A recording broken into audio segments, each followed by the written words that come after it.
Hey everyone, it's Rose from the Stable Dreamers. I'm doing a 5-part series all about doctors, our favorite thing. We all know that we would rather go see doctors than be relaxing at home or on the beach, right? Doctors are our favorite people, favorite thing to do. Total sarcasm.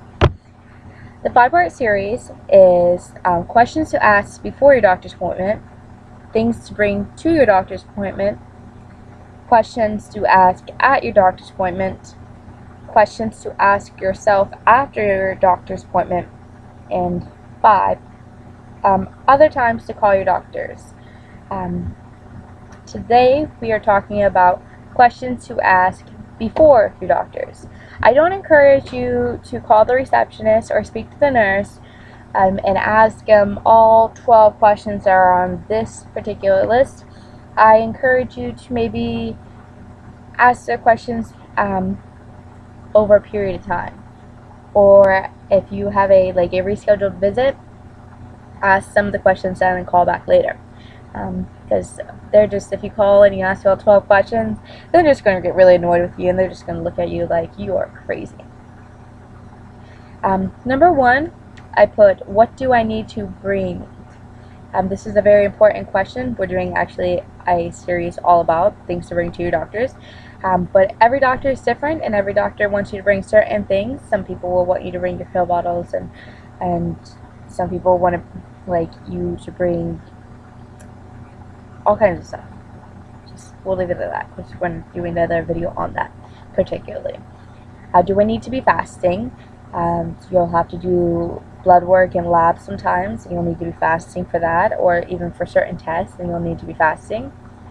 So that I re-edited this question into 2 more questions, basically restating, can I drink any liquids before my appointment? Maybe even if you're fasting, sometimes you can drink water all the way up to your appointment. You just can't drink any juice or heavy liquids like milk or anything like that.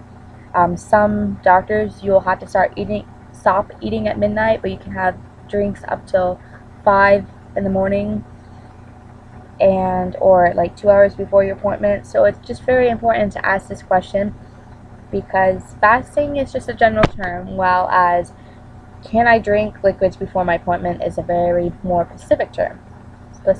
Yep. Can I eat before my appointment? Same thing. I had an appointment on Monday, and I was going to eat oatmeal before I left, because that's my new thing, because it's very important to eat breakfast. We can talk about that in a different video too. But I forgot to eat the oatmeal, because I just forget things all the time. And I went to the appointment, and the doctor wanted to do blood work. Even though I had just had blood work done a week ago, he still wanted to do blood work. Every time I go to an appointment, they want more blood work. And because I hadn't eaten and I had just drank coffee that was black without any cream, I was able to do the blood work. But if I would have eaten or drank coffee with cream, then I wouldn't have been able to do the blood work.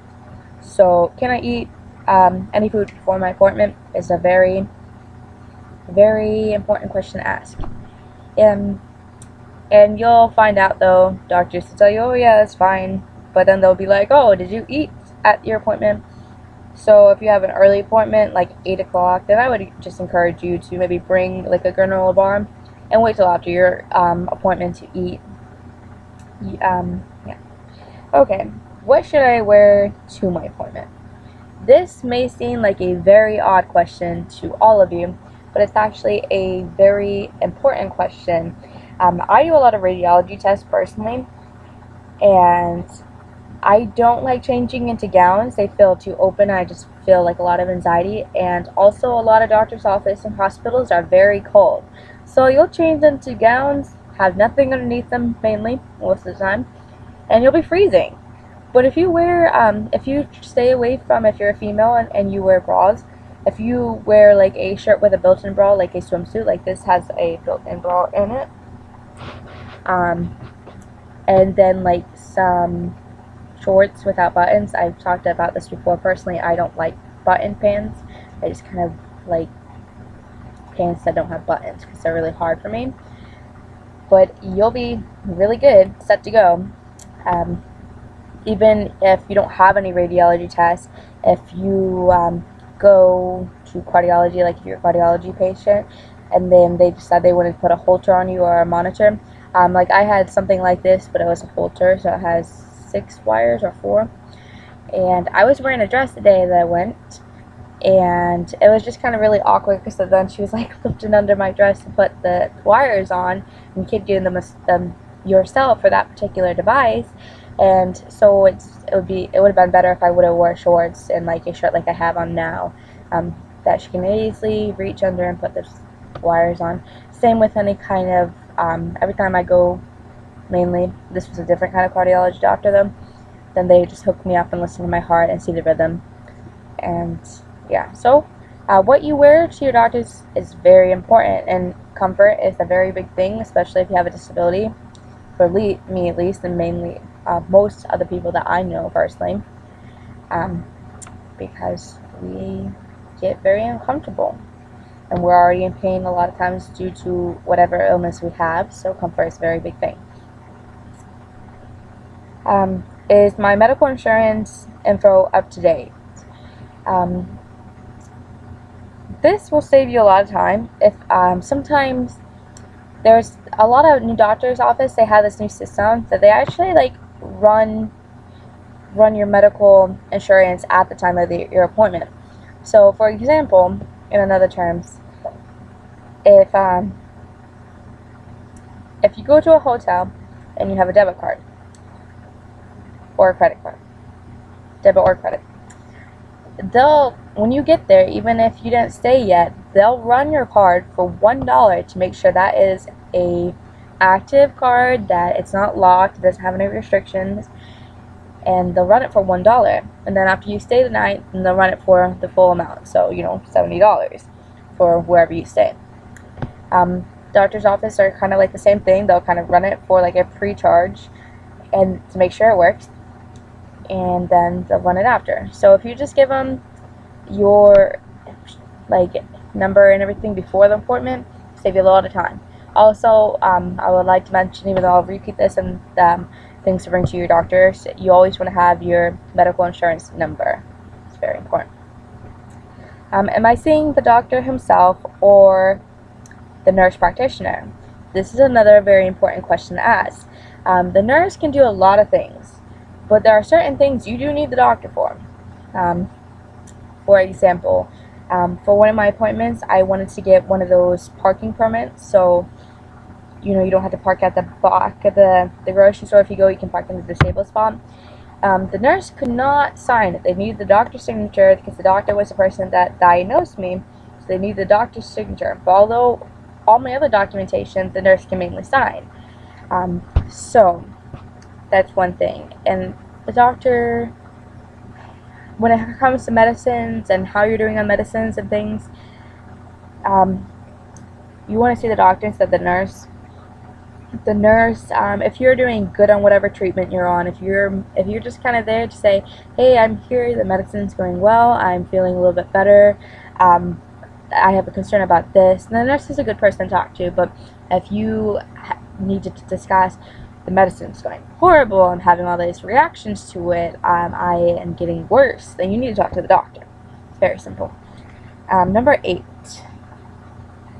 do they have the right contact information for you? If the doctor is sick that day and they need to call to get a hold of you, and you already left and you're kind of halfway there and it's like a 3-hour drive, and they just have your house phone number, that isn't going to be good enough. They need to have your cell phone number so they can get a hold of you. They also need to have your right contact information to verify your appointment and to send you a reminder card, all kinds of stuff. You just need to make sure before your appointment they have the right contact information for you. Number 9 is my family allowed to be in the room for this doctor's appointment? A good example of that for me personally is I started physical therapy at this one hospital, and I brought my husband with me to kind of support me, and I just feel very encouraged when he's with me, so I had brought him with me. And they were like, oh, this is too small of a room, and he's just a distraction to you, and he just can't be in the room. and I was very offended by that. And even for some, I'll talk about another one that's completely off, like a lot of illnesses, but a gynecologist. I brought him with me for that too. And you would think, especially, I'm not pregnant or anything, but if you were pregnant, you would want your husband there to support you. Well, I was just going for an annual checkup, and I wanted him there to support me. I just kind of, I don't know. I just wanted him there. That's it. They wouldn't let him in. For that, I kind of understood the reason why they wouldn't, because every time you go to a doctor like that, a female doctor, they ask you a lot of questions for like abuse. Are you being abused at home, or is somebody hurting you? Are you being verbally or mentally abused? They ask you all those questions. So I kind of understood that reason, but it's still, I wanted him there to support me, and he couldn't even be in the room when the doctor was checking me out. So that bothered me a lot. And even for some,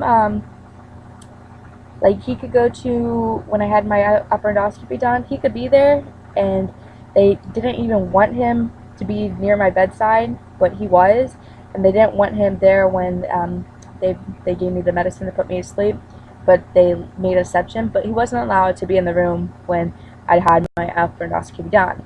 So that's another important question to ask. Are there local buses in front of the doctor's appointment?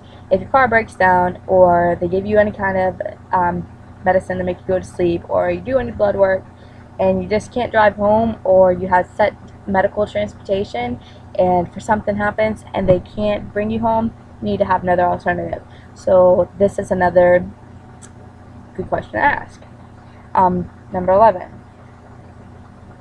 How long will this appointment take? This is just a good thing to know, because it will allow you to be able to schedule other things in that day. If you have transportation that you schedule for medical transportation, then you need to give them an estimated time, or you'll be a will call. And a will call is a very annoying thing to do for set medical transportation. And you just need to know for yourself how long. If you need to change your routine, like your daily routine, you need to know about that. You might have loved ones around you that want to know how long you're going to be there, and so you're going to need to know all that information. So it's just a very good question to ask. And this last question, there's two things that you can do. Is there food in the area? Or you can use Google Maps to Google if there's food in the area around that appointment. As I said earlier in the video, it's just kind of a smart idea to fast, because even if your doctor may say you don't need to fast, most likely they'll want to do blood work just to see how you're progressing and how you're just, it's just if you have any kind of illness, then they just like to check up on those things a lot. So it's just kind of best not to eat before an appointment. So you want to ask if there's food in the area. So if you don't bring something with you, then you can easily get something. If your appointment was longer than you expected, then you're probably going to be hungry, and then you want to get food. If your blood sugar level goes low, then you'll want to get food. And food is good. So yeah, that kind of sums up our first topic of the 5-part series, questions to ask before your doctor's appointment. Comment anything you think below. Comment, subscribe, like, private message. We're here for you, and we enjoy making videos for you. And I hope you have a wonderful day, and I hope this was very useful for you. Thank you. Oh, this is Disabled Dreamers, and this is Rose speaking to you today. Thank you.